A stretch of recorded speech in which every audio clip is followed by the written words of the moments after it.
there was talk yesterday. I had Mayor Alorza in studio, the same chair. He is looking at the idea. I'm not saying it's going to happen, but he likes the idea of at least talking to the Narragansett Bay Commission, Vinnie Messalella, about letting the sewage people take over the water delivery supply. The city of Providence owns the reservoir, Situate Reservoir. He said, let me give this to the sewage authority. Let them run both things because sometimes they do the same kind of construction. It's pipes, so that the sewage authority take over the water supply. Your thought on that?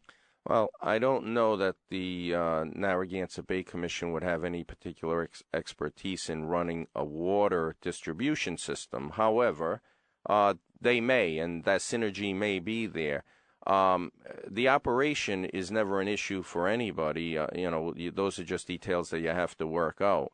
The concern comes from the deregulation aspect of the deal, the legislation, the sale of the water authority to the Narragansett Bay Commission or to a different purchaser.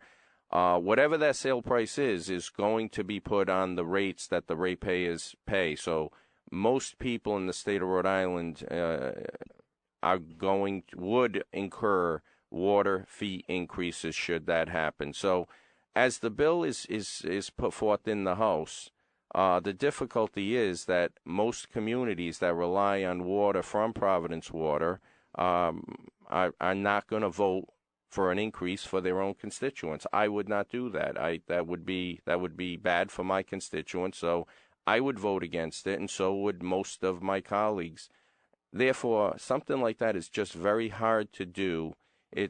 I know Providence is trying to solve a significant problem, and they have to solve their budgetary issues. However, the water system, Providence Water, is practically owned by the citizen or the ratepayers in the state of Rhode Island that utilize the water, and therefore, should the water system be sold, the sales proceeds should be distributed to the users that have actually built the system up, and it's very, very difficult legislation. I know Providence is trying to solve a problem. He's trying to dig a hole. Well, he's looking at an asset. It's worth tens of millions of dollars. He's saying, let me lease the city water supply, Situate. It services other communities. Let me lease that to the Narragansett Bay Commission. Let them run both. Now, Narragansett Bay says, I'll save you money because it'll be efficient system, sewage and water. You're saying Narragansett's got to come up with the financing, and they're going to pass along the financing to the ratepayer. Right now, I'm hearing from you, you're not crazy about it.